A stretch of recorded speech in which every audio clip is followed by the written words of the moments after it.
الحمد لله وكفى والصلاة والسلام على سيد الرسل وخاتم الأنبياء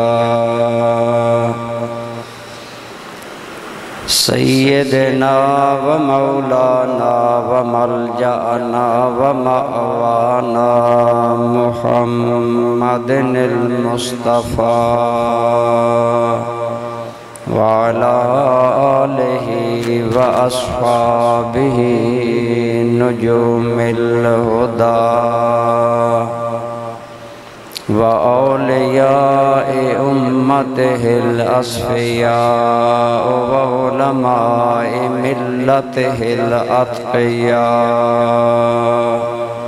وعلى سائر أتباعه إلى يوم الجزاء أما بعد فأعوذ بالله من الشيطان الرجيم بسم الله الرحمن الرحيم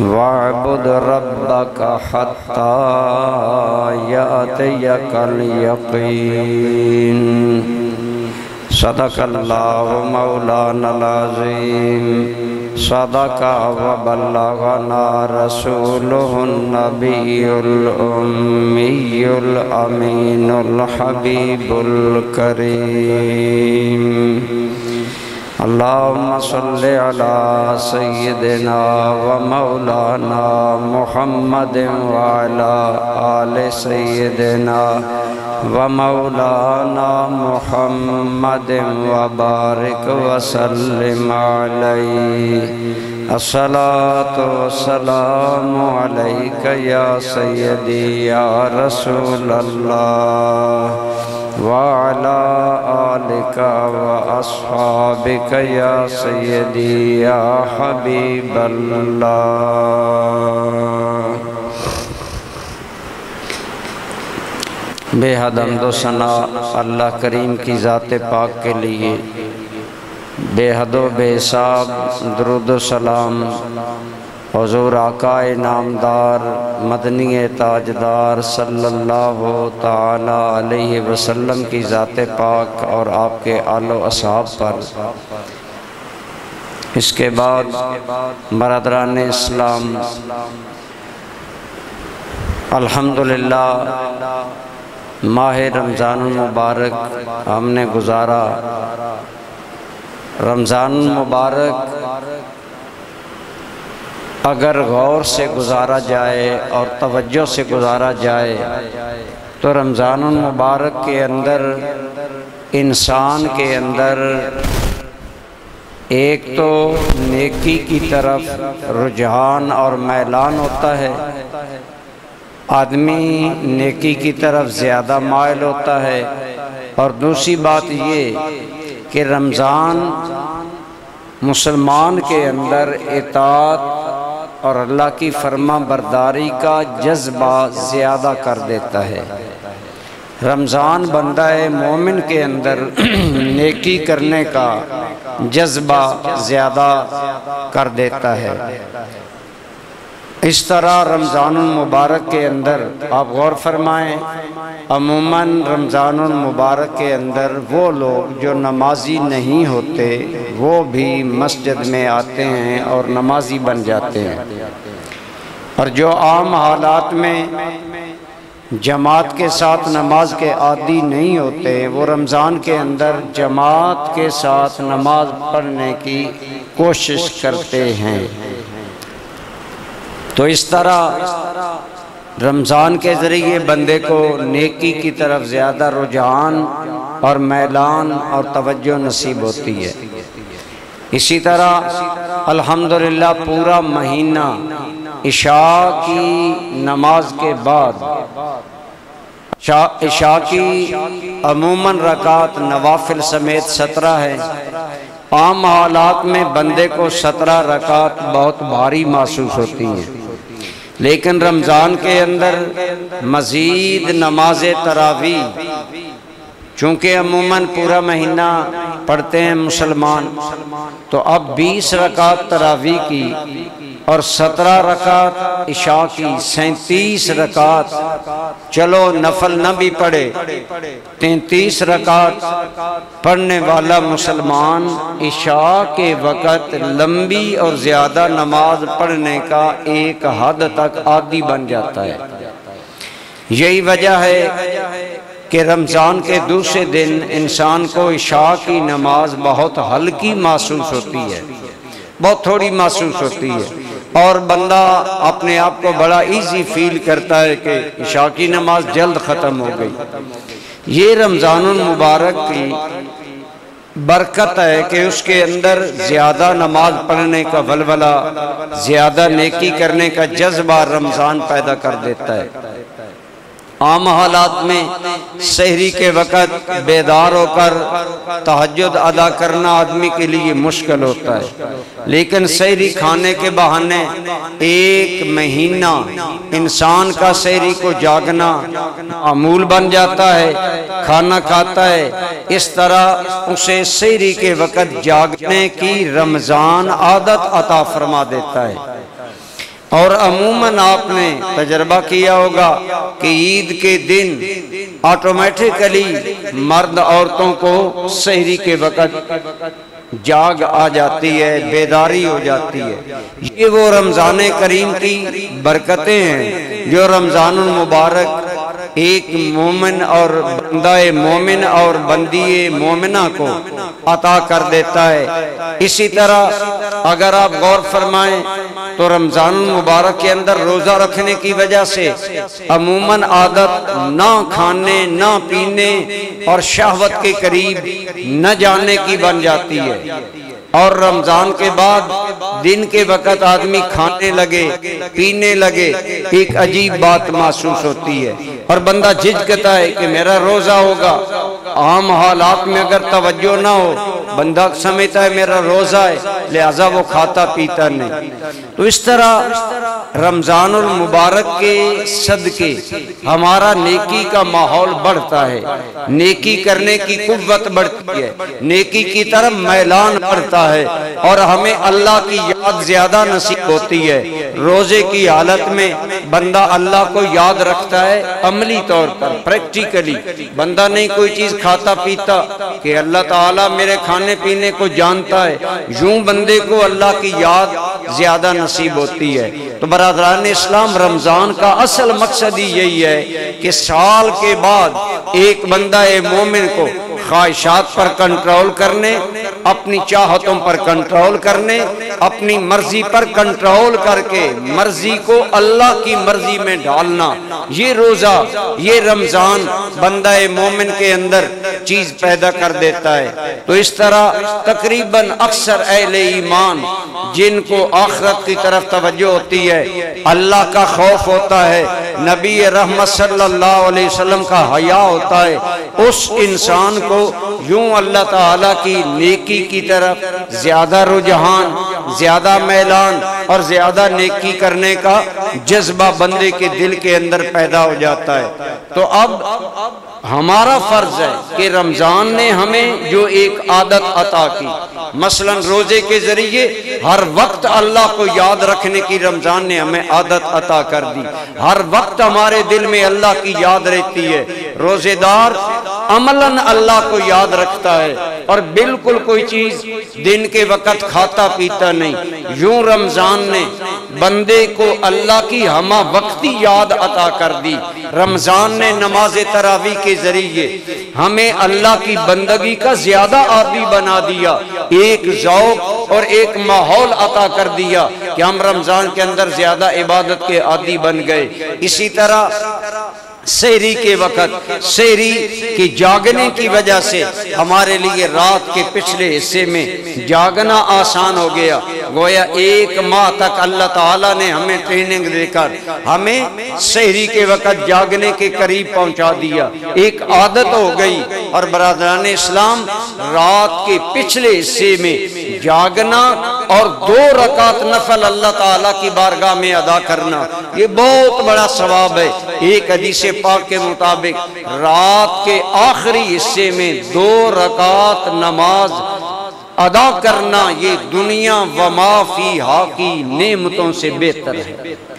تو یہ ماحول جو رمضان نے ہمیں دیا، ہم مسلمان عموماً یکسر اس کو بھول جاتے ہیں۔ عید کے دن ہی ہم ادھر شیطان آزاد ہوا، ادھر ہم اپنی عادات بدل دیتے ہیں۔ جو جماعت کے ساتھ نماز میں شامل ہونے کی عادت تھی وہ ترک ہو جاتی ہے۔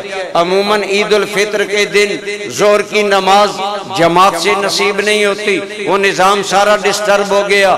جو ایک ماہ تک ماحول کمایا وہ ہم اس کو ختم کر دیتے ہیں۔ لیکن نہیں برادران اسلام، ہمیں چاہیے جو نیکی کا ماحول اختیار کیا ہے اس کو قائم رکھیں، اس کو آگے جاری و ساری رکھیں۔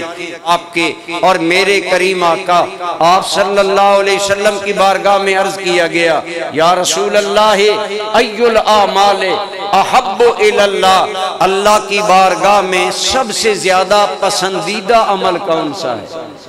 یا رسول اللہ، اللہ کی بارگاہ میں محبوب ترین عمل، احب اس میں تفضیل کا صیغہ ہے، وہ کون سا عمل ہے جو اللہ کی بارگاہ میں سب سے زیادہ پسندیدہ ہے؟ تو آپ کے اور میرے کریم آقا آپ نے جو جواب دیا وہ ذرا سنیں، اس کو ذہن میں رکھنا چاہیے۔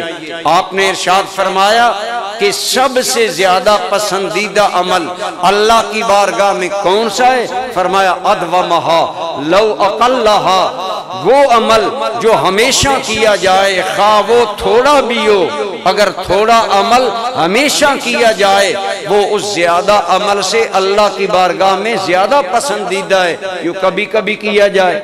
ہم ترنگ میں آتے ہیں، 100 رکعت نفل پڑھ ڈالے، ترنگ میں آئے، لیلۃ القدر کو ساری رات عبادت کی، 27ویں کو ساری رات بیدار ہوا، اور پھر فرائض بھی نصیب نہیں ہوتے، تہجد بھی نصیب نہیں ہوتے۔ تو میرے آقا کریم نے کیا فرمایا؟ اللہ کی بارگاہ میں سب سے زیادہ محبوب اور پسندیدہ عمل وہ ہے جو لگاتار کیا جائے، جو ہمیشہ کیا جائے۔ علماء نے فرمایا 2 رکعت نوافل اگر روزانہ پڑھے جائیں وہ اس 100 رکعت نوافل پڑھنے سے بہتر ہے جو کبھی کبھی 100 پڑھا جائے، 50 پڑھا جائے اور عبادت کی جائے۔ تو بہرحال معلوم ہوا کہ اللہ کی بارگاہ میں وہ عمل زیادہ پسندیدہ اور زیادہ محبوب ہے جو لگاتار کیا جائے اور اس میں دوام اختیار کیا جائے۔ اسی دوام کو باقی رکھنے کا ایک اشارہ ہمیں دیا گیا۔ ہم نے پورا مہینہ رمضان مبارک کے روزے رکھے۔ میرے اور آپ کے کریم آقا آپ کا ارشاد گرامی ہے کہ جس نے رمضان المبارک کے بعد 6 روزے شوال کے رکھے کأنما صام الدہر، گویا اس نے سارا سال روزے رکھے۔ رمضان المبارک میں روزہ رکھنا ایک ہماری عادت بن جاتی ہے، ماحول بن جاتا ہے۔ اب اس ماحول کو یاد رکھتے ہوئے اگر آپ شوال میں 6 روزے رکھیں گے، ذہنوں میں بعض اوقات سوال جاتا ہے کہ شوال کے 6 روزے شاید لگاتار رکھنے ہیں کہ 2 شوال سے شروع ہو جائیں، 2 3 4 5 آگے رکھتے چلے جائیں۔ نہیں برادران اسلام، میرے آقا کریم صلی اللہ علیہ وسلم نے فرمایا رمضان کے بعد جس نے شوال کے 6 روزے رکھے گویا اس نے پورا سال روزے رکھے۔ اب اس کا فائدہ، اس کی تطبیق علماء نے دی۔ علماء فرماتے ہیں اللہ تعالیٰ کا وعدہ ہے من جاء بالحسنات فلہ عشر امثالھا، جو آدمی ایک نیکی لائے گا اللہ اسے 10 عطا فرمائے گا۔ ہر نیکی اللہ 10 گنا اجر دیتا ہے۔ تو علماء کرام فرماتے ہیں اس حدیث پاک کی تطبیق یہ ہے، ایک ماہ مہینہ رمضان کا روزے رکھے وہ اس کا بدلہ گویا اللہ کریم 10 گنا عطا کرے گا، گویا ایک ماہ رمضان کے روزے 10 مہینے کے روزے کے برابر۔ اور شوال کے 6 روزے 60 روزوں کے برابر، یوں جب دونوں کو ملایا گیا میرے آقا کریم کے ارشاد کا مدعا سمجھ آ گیا کہ جس نے رمضان کے بعد 6 شوال کے روزے رکھے گویا اس نے سارا سال روزے رکھے۔ رمضان کے روزے 10 مہینوں کے برابر اور شوال کے 6 روزے 60 روزوں کے برابر، یوں 2 ماہ کے برابر ہو گئے، گویا پورا سال عبادت کا ہو گیا۔ اب ہمیں چاہیے ہم اسی ماحول کو یاد رکھیں اور شوال کے 6 روزے رکھنے کی کوشش کریں۔ الحمدللہ آپ نے دیکھا ماحول رمضان میں عموماً ٹھنڈا رہا، چند روزوں کے علاوہ روزے قابل برداشت تھے اور خود روزے دار کہتے تھے الحمدللہ رمضان بڑا آسانی سے گزرا۔ تو جہاں پورا مہینہ اللہ کے لیے گزارا وہاں 6 دن اور ہمت کرے تو اللہ تعالیٰ کی بارگاہ سے زبان نبوت کے مطابق آپ کو پورا سال روزہ رکھنے والا شمار کیا جائے گا۔ تو گویا یہ اشارہ ہے جو ماحول رمضان کا نیکی میں قائم کیا ہے اس کو بحال رکھو، چھوڑو نہیں، اس میں دوام لاؤ، اور جس عمل میں ہمیشگی دوام اور لگاتار جو عمل کیا جاتا ہے وہ اللہ رسول کی بارگاہ میں زیادہ پسندیدہ ہوتا ہے۔ اللہ کریم نے قرآن کریم میں فرمایا وَعْبُدْ رَبَّكَ حَتَّى يَأْتِيَكَ الْيَقِينُ، اپنے رب کی عبادت کرتے رہو یہاں تک کہ تمہیں موت آ جائے۔ اس کی اور بھی تفاسیر ہیں لیکن ایک تفسیر یہ ہے کہ اللہ کی بندگی زندگی بھر کرو، یہ نہیں کہ چند دن عبادت کی پھر چھوڑ دی، بلکہ موت تک اللہ کی بندگی کرتے رہو، یعنی اللہ کی بندگی کو دوام بخشو، اپنی عادت زندگی کی عادت بناؤ، وظیفہ حیات بناؤ۔ جیسے 2 یا 3 ٹائم کا کھانا کھانا تیرا وظیفہ حیات ہے، ایسے 5 نمازوں کو وظیفہ حیات بناؤ۔ جیسے ہر حال میں تو وہ چیز نہیں کھاتا جو تیری صحت کو نقصان دے تو پورا سال ان چیزوں کی قریب نہ جا جو تیری روحانیت کو، جو تیرے تقوی کو، جو رمضان میں تمہیں تقوی ملا، پرہیزگاری ملی، جو تمہیں برائیوں سے بچنے کی عادت پڑی، جو خواہشات نفسانی سے بچنے کی عادت تمہیں پڑ گئی ہے، اب اسے جاری رکھو، اور فرمایا اسی طرح اس پر قائم رہو۔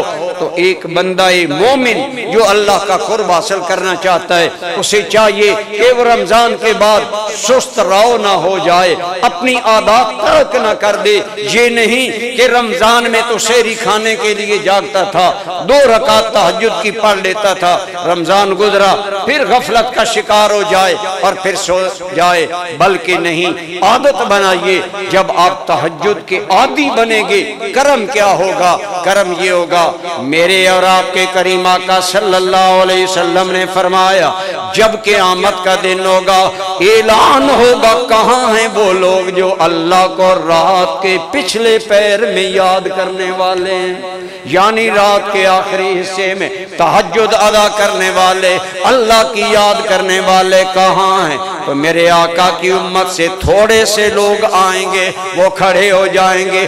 قیامت کا دن عدل کا دن ہے، قیامت کے دن کو یوم الدین کہا گیا، مالک یوم الدین، اور اس کا ایک معنی عدل و انصاف کا دن۔ وہاں وہ نہیں کھڑا ہو سکے گا جو جاگتا نہیں ہوگا، وہی کھڑے ہوں گے جو رات کے آخری پیر میں اللہ کو یاد کرتے ہیں، تہجد ادا کرتے ہیں۔ حدیث پاک میں آیا وہ تھوڑے سے بندے جب اللہ کے سامنے حاضر ہوں گے، کھڑے ہو جائیں گے تو ارشاد ہوگا اے میرے بندو ہم نے تم سے کوئی حساب نہیں لینا، جاؤ بلا حساب جنت میں چلے جاؤ۔ یہ تہجد کے عادی لوگوں کو انعام ملے گا، لہٰذا رمضان کے صدقے آپ کو جو تہجد کی عادت نصیب ہوئی اسے قائم رکھیں۔ اور یہ سحری کے وقت جاگنا اللہ کی بارگاہ سے فیض خاص ملتا ہے۔ سحری کے وقت آپ دیکھیں حضور نبی رحمت صلی اللہ علیہ وسلم نماز فرض نماز تہجد نبی پاک پر فرض تھی، اللہ کریم نے فرمایا اے میرے محبوب گرامی فتہجد بہ نافلۃ لک، تہجد پڑھا کریں، یہ زائد نماز آپ کی ذات کے لیے ہے۔ انعام کیا ہوگا؟ عَسَىٰ أَن يَبْعَثَكَ رَبُّكَ مَقَامًا مَحْمُودًا۔ آپ زائد تہجد پڑھا کریں، اس کے نتیجے میں اللہ قیامت کے دن آپ کو مقام محمود عطا کرے گا۔ مقام محمود کا معنی ہے وہ مرتبہ، وہ شان، وہ مرتبہ جو سب کے نزدیک قابل تعریف ہوگا۔ ارے جب کوئی نبی دم نہیں مارے گا، جب کوئی نبی بول نہیں سکے گا، اس وقت اللہ کی بارگاہ میں اگر زبان کھولنے کی عزت ملے گی تو ہمارے آقا کریم کو ملے گی۔ آپ فرماتے ہیں جہاں آدم نہیں بولیں گے، جہاں نوح علیہ السلام نہیں بولیں گے، جہاں کوئی دم نہیں مارے گا، فرمایا اس دن نبیوں کی بارگاہ میں دنیا جائے گی۔ اے پیارے اللہ کے نبیوں، اللہ کی بارگاہ میں سفارش کرو، ہمارا حساب کتاب شروع ہو۔ فرمایا کوئی حامی نہیں بھرے گا، کوئی دم نہیں مارے گا۔ یوم یقوم الروح والملائکۃ صفا، اس دن ملائکہ بھی دم بخود، نبی بھی دم بخود، اور نبی کہیں گے ہمیں تو ہماری جان کی پڑی ہے۔ اس حال میں میرے آقا کی بارگاہ میں جب خلق خدا آئے گی تو میرے آقا فرماتے ہیں میں کہوں گا آنا لہا آنا لہا، آج اللہ کی بارگاہ میں بولنے کی عزت ملی ہے، اس کا حقدار آج صرف میں ہوں۔ صرف نبی رحمت کو اللہ یہ شان، یہ عزت بخشیں گے۔ حضرت حسن رضا بریلوی اعلیٰ حضرت کے چھوٹے بھائی آپ فرماتے ہیں ہم جب دیکھتے ہیں کہ معاشر میں حضور کو اللہ کون سی شانیں دے گا تو فرماتے ہیں ہمارا تو دل کہتا ہے کہ رب نے قیامت قائم ہی اس لیے کی ہے تاکہ دنیا کو میرے یار کی شان نظر آئے۔ آپ فرماتے ہیں فقط اتنا سبب ہے انعقاد بزم معاشر کا کہ ان کی شان محبوبی دکھائی جانے والی ہے۔ اللہ کریم ساری مخلوق کو اپنے یار کی عزت شان دکھانا چاہتا ہے کہ جب کوئی نہیں بول سکتا وہاں آمنہ کا لال بولے گا۔ اور قرآن نے آپ کے مقام محمود والا انعام تہجد کے نتیجے میں ذکر کیا، فَتَحَجَّدْ بِهِ نَافِلَةً لَكَ عَسَىٰ أَن يَبْعَثَكَ رَبُّكَ مَقَامًا مَحْمُودًا۔ تو مقام شفاعت، مقام عزت رسول اللہ کو قیامت کے دن جو ملے گا، فرمایا حبیب کریم یہ نماز تہجد کے نتیجے میں ہوگا۔ حضور تو محبوب ہیں، محبوب کو مقام محبوبیت ملے گا، لیکن یا علماء نے ایک نقطہ بیان فرمایا کہ مقام محمود کا انعام تہجد کے نتیجے میں رسول اللہ کے لیے ذکر کرنے کا مطلب یہ ہے کہ جو حضور کا امتی تہجد پڑھے گا اور تہجد کے لیے کاوش کوشش کرے گا، اللہ کریم نہ صرف اس انسان کی بخشش کرے گا بلکہ حضور کی امت کے ان عزت والے لوگوں میں شامل کر دے گا جو بہت سے لوگوں کی شفاعت کر کے جنت ساتھ لے جائیں گے۔ میرے آقا کریم صلی اللہ علیہ وسلم فرماتے ہیں اللہ کریم نے مجھ سے وعدہ کیا کہ اے میرے حبیب ہم آپ کی امت میں سے 70,000 لوگوں کو بلا حساب جنت بھیجیں گے۔ تو میرے آقا کریم نے عرض کیا یا اللہ میری امت تو آفاق در آفاق ہوگی، میری امت تو بہت ہوگی، مالک 70,000 بلا حساب جنت جائیں۔ اللہم زد لی فیہا، اے میرے مولا اس میں میرے لیے اور زیادہ کر کہ میری امت کو عزتیں اور عطا کر۔ اللہ کریم نے کیا فرمایا؟ حدیث پاک میں آتا ہے اللہ کریم نے فرمایا اے میرے حبیب لبیب علیہ الصلوۃ والتسلیم ان 70,000 میں ہر 1000 میں ایک ایسا ہوگا جو 70,000 کو ساتھ لے کر جنت میں جائے گا۔ ان میں سے ایک ایسا ہوگا جو 70,000 کو ساتھ لے کر جائے گا۔ اور ساتھ ایک روایت میں آیا جو میری امت کے لوگ 70,000 ساتھ لے کر جنت میں جائیں گے یعنی شفاعت کریں گے، بخشش کروائیں گے، فرمایا ان میں ایک انسان میرا عثمان ابن عفان ہے۔ حضرت عثمان غنی کا یہ شان زبان نبوت نے بیان کیا، وہ 70,000 انسانوں کو لے کر جنت میں جائیں گے، سفارش کریں گے۔ آپ غور کریں، ہمارا عقیدہ ہے رسول اللہ کے بعد امت میں سب سے اعلیٰ مقام افضل الخلق بعد الانبیاء جناب صدیق اکبر ہیں، پھر جناب عمر ہیں، پھر عثمان غنی ہیں، پھر مولا حیدر کرار ہیں، پھر عشرہ مبشرہ صحابہ کرام ہیں۔ اگر عثمان غنی کا یہ عالم ہے کہ وہ 70,000 کو ساتھ لے جائیں گے، تو اس عمر کا کیا مقام ہوگا جس کے بارے میں میرے آقا نے فرمایا اگر میرے بعد کوئی نبی ہوتا تو میرا عمر ہوتا۔ حضرت عمر کا شان کیا ہوگا، افضل البشر بعد الانبیاء صدیق کا عالم کیا ہوگا، خود مولا علی کا عالم کیا ہوگا۔ ارے مولا علی تو اولیاء کے سردار ہیں، اولیاء اللہ میں سے ایک عظیم ذات گرامی، محبوب سبحانی، قطب ربانی، سیدنا عبدالقادر جیلانی، آپ کا ارشاد گرامی ہے۔ آپ نے فرمایا مجھ سے پیار کرنے والوں، عقیدت رکھنے والوں، غم نہ کھاؤ، فرمایا مریدی لا تخف اللہ ربی۔ اس کا معنی ہے، میں آپ کو یہ بات سمجھانے کے لیے عرض کروں، آپ کسی اللہ نہ کرے آپ کسی معاملے میں تھانے میں پھنس جائیں، آپ ایم پی اے صاحب کو کہیں، ایم این اے صاحب کو کہیں جناب یہ معاملہ ہے آپ ذرا سفارش کریں، وہ آپ کو کہے غم نہ کرو تھانے دار اپنا آدمی ہے۔ آئیں، غوث پاک کا مقام محبوبیت کیا ہے، حضور غوث پاک کا مقام محبوبیت یہ ہے، فرمایا مریدی لا تخف اللہ ربی، مجھ سے ارادت رکھنے والے غم نہ کر، اللہ تو میرا اپنا رب ہے، اللہ تو میرا اپنا رب ہے۔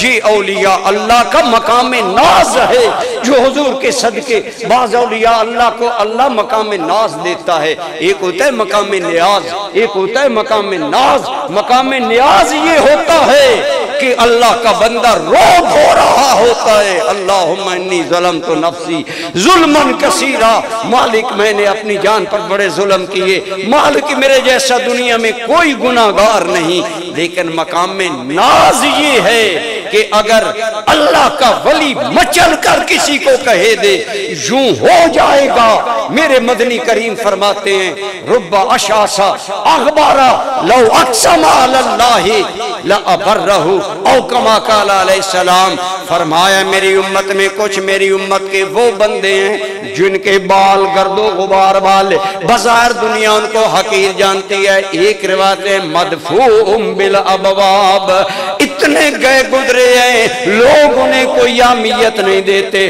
لیکن میرے رب کی بارگاہ میں ان کا مقام یہ ہے اگر رب کو قسم دے دیں مالک تمہیں قسم ہے یہ کام ہو جائے، رب اپنے یار کی قسمیں پوری کر دیتا ہے۔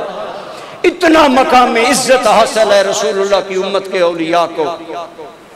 آج لوگ کہتے ہیں نبی کچھ نہیں کر سکتا، ولی کچھ نہیں کر سکتا۔ میں نے کہا نادان تمہیں پتہ ہی نہیں کہ ولی کا مقام کیا ہے، نبی کا مقام کیا ہے۔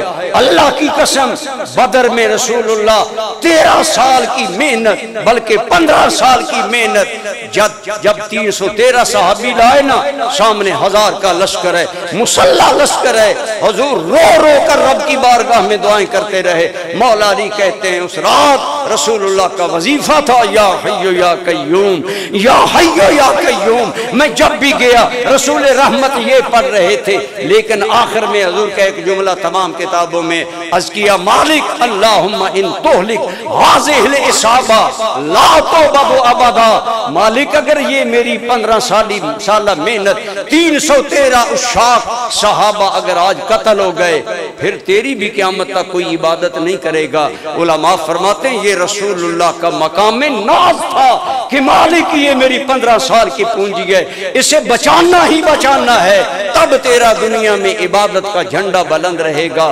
اسی طرح حضور کی امت کے بعض ولی ہیں جو اللہ سے جو کہہ دیتے ہیں اللہ کریم پورا کر دیتا ہے۔ میں نے کئی مرتبہ آپ کو بتایا حضرت غوث پاک گلی میں جا رہے تھے، آگے سے بادشاہ کے کارندے خچروں پر بادشاہ کا شراب لاد کر آ رہے تھے، آپ نے پوچھا کون ہو؟ رات کے وقت پھر رہے ہو؟ کہنے لگے ہم بادشاہ کے کارندے ہیں۔ یہ نہیں کہا ہم بادشاہ کے کارندے ہیں تو ہم کہہ دیں جی ہم شراب لے جا رہے۔ انہیں پتا تھا یہ محبوب خدا ہے، یہ محبوب سبحانی ہے۔ فرمایا یہ کیا لادا ہے خچر پر؟ ان کے منہ سے ڈر میں نکلا۔ متقین کو اللہ اتنی عزت دے گا نا، جب لوگ پریشانی میں ہوں گے ہم جنت کو کھینچ کر متقین کے قدموں میں پیش کر دیں۔ علماء نے فرمایا کچھ اللہ کے بندے اتنے اللہ کے محبوب ہیں کہ جنت ان کی مشتاق ہے۔ ایک حدیث پاک میں آتا ہے میری امت کے 3 آدمی ایسے ہیں جن کے لیے جنت مشتاق ہے، جنت ان کے لیے شوق کر رہی ہے کہ کب میرے اندر وہ آئیں گے۔ تو حضور کی امت کے اندر یہ مقام متقی لوگوں کے ہیں۔ آج آپ اور میں اگر تقوی اختیار کریں گے اعلیٰ مقام ملیں گے۔ میں نے جو آیات پر ان کا ترجمہ سنے، ان للمتقین مفازا حدائق، وہ لوگ جو متقی ہیں ان کے لیے قیامت میں کامیابی کے مقام، مفازا کامیابی کے مقام، وحدائق ہم نے ان کے لیے باغ تیار کر رکھے ہیں۔ ان للمتقین مفازا حدائق واعنابا، ہم نے ان کے لیے کھجوروں کے باغات تیار کیے ہیں، واترابا، اور ان کی ہم عمر کمواری جوان دوشیزائیں تیار کی ہیں۔ آگے انعامات بیان کیے گئے، بہت سارے مقامات پر قرآن کریم نے متقین کے مقام بیان کیے۔ تو بہرحال تقوی کا اثر اجر آخرت میں ملے گا، یہاں بھی اجر ملتا ہے کہ مشکلیں آسان ہوتی ہیں، سکون قلب نصیب رہتا ہے۔ بڑے بڑے امیروں کو وہ سکون نہیں ہوتا جو غریب ایماندار آدمی کو ہوتا ہے، دیانتدار آدمی کو ہوتا ہے، نیک آدمی کو جو سکون ہوتا ہے۔ یہ تقوی کا بدلہ اس دنیا میں ملتا ہے اور آخرت میں۔ تو قرآن پڑھنے کے بعد ایک بزرگ کہا کرتے تھے کہ والعاقبۃ للمتقین، اس کا معنی ہے عاقبت تو ہے ہی متقین کے لیے۔ وہ کہتے تھے کہ آخرت میں بلے بلے ہوگی ہی متقین، ہر جانب عزتیں، ہر جانب ملائکہ کے سلوٹ، ہر جانب اللہ کی مہربانیاں۔ دعائے اللہ تعالیٰ آپ کو اور مجھے تقوی اختیار کرنے کی توفیق عطا فرمائے۔ کبیرہ گناہوں سے بچنے کے بعد صغیرہ گناہوں سے بچنے کی کوشش کریں، صغیرہ گناہوں کے بعد شکوک کی چیزوں سے بھی بچنے کی کوشش کریں۔ جتنا تقوی زیادہ اختیار کریں گے اتنا اللہ تعالیٰ سکون قلب عطا فرمائے گا۔